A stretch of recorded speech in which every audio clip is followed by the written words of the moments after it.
Right. So, where do you usually watch TV programs or shows? Why or why not? So I often spend my time to watch the TV programs with my family in the living room, where everyone is have a cozy space together and they can have this cozy ambience to spend time together. And I think that is one of the best place to have bonding time with all of my family members. So that is why I choose the living room to be a place that I watch the TV programs. What's your favorite TV program show? Why? Well, when I was a little kid, I think my cup of tea was Cartoon Network, which is actually a pretty popular program back then. So it's basically just a huge channels that have well, as the name suggests, cartoon.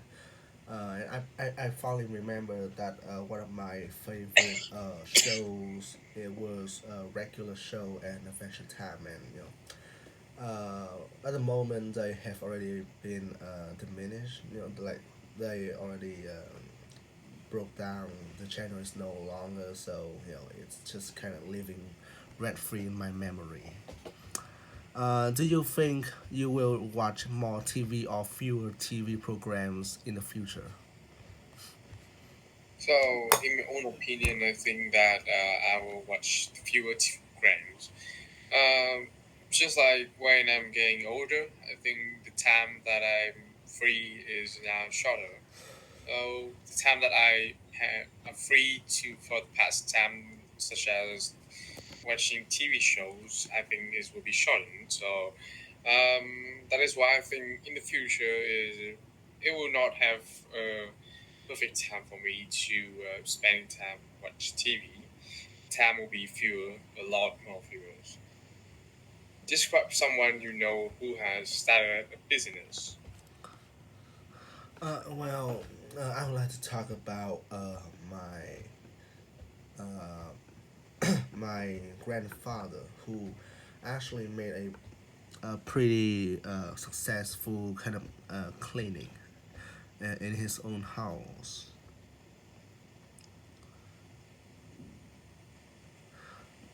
So mm, my grandfather has well, he's done a lot of different work during his lifetime.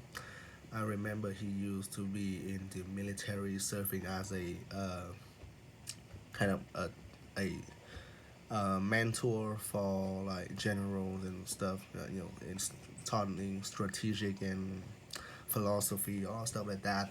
And then when the war is over, he like sell candies, ice creams, making soap. So he's done a lot of things. But uh, at the end of the day, I'd say that his most successful business, career is of course his own clinic. Now, my family has a tradition.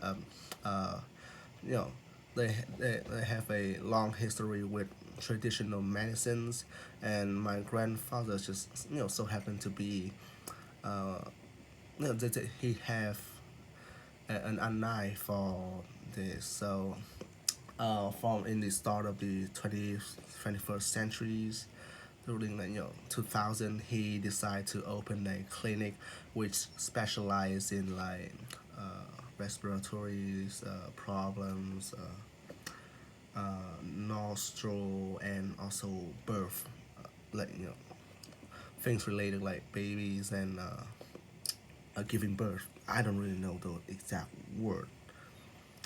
And mainly he comes up with new medicine recipes, as well as he did pretty much all the kind of position in the clinic. So as I said, he as a medicine cooker, you could say so.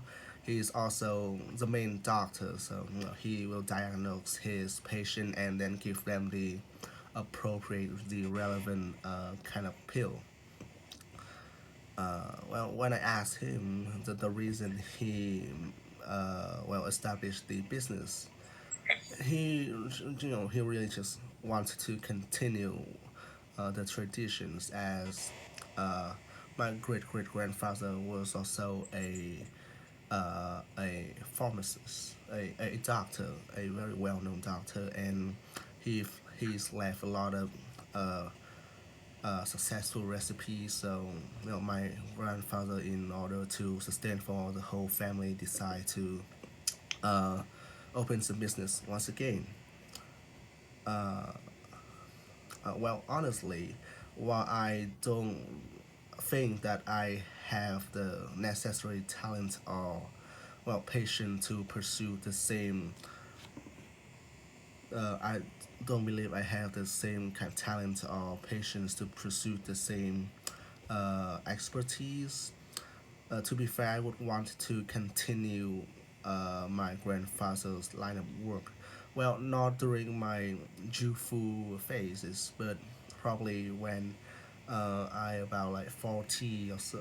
When when I a bit older, about like 40 or 50 years old, where I have a sustainable incomes and a family, just so that the tradition can continue. And I also think that traditional medicines is a lot better compared to like Westerner remedies. So yeah, that's about it. What kinds of job do young people not want to do in your country? I think it's mostly related to the military and they don't want to be a soldier. Uh, but I think the main reasons is where my country is not just they don't take care of that kind of job at all. When people are going to the military, they may face with some challenges such as um, the promotion is not clear at all, and also the welfare, the income, and also the facilities to become a soldier is not appealing to everyone. To be a military,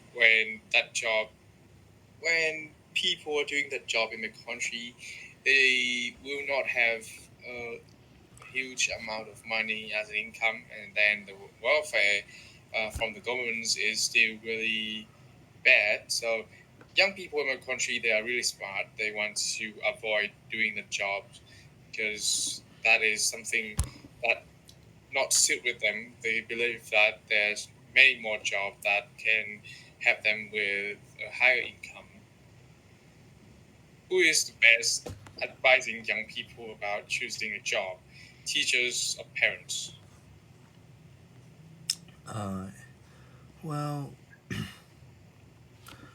to be honest, it's also uh, depends on what kind of teacher. But overall, I would say that uh, parents are the one who is overall more reliable when asked for advice, because while the teacher they there's certainly, well, some teachers might have more knowledge regarding like different career path and occupation. I still believe that because parents are, after all, your shoulder to cry on, the one who give birth to you, they obviously know your uh, advantages and disadvantages in clear detail.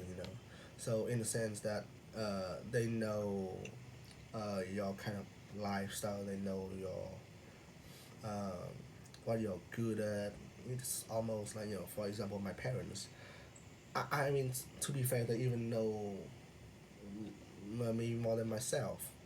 Like, they pretty much know everything crystal clear about me. So I would, I would have put more trust in my parents' advice than the teachers. And furthermore, I would believe that parents also have a wider experience, especially like the more modern parents, where they experience and went through a lot of different job and you know, in combination with their deep understanding of their own children, I would believe that parents would make a better advisor than teacher. Do you agree that many people nowadays are under pressure to work longer hours and take less holiday? I think yes. In this modern era, people like, especially in the developing country, they are urging people to boost economies. The working hours will be longer, and people need to work overtime. And even when they're at home, they need to do the job. Um, I think it's to think of some aspect of a country that there is some culture. The people in the country, they still do the work on holiday, and after they just get out of the office, they still need to do the work. So that is a really, I think, is a weird and it's bad things of the work office nowadays. People faced with a lot of pressure, even when they're on holiday. So I think it should be something to be done with this to improve this kind of problems. Uh, could you recommend some effective strategies for government and employers to ensure people have a good work-life balance? Well, it's really hard, especially in today's competitive environment. So, on a preliminary standpoint, I believe there can be some policy, for example, increase in number of holidays or at least the duration of the holiday.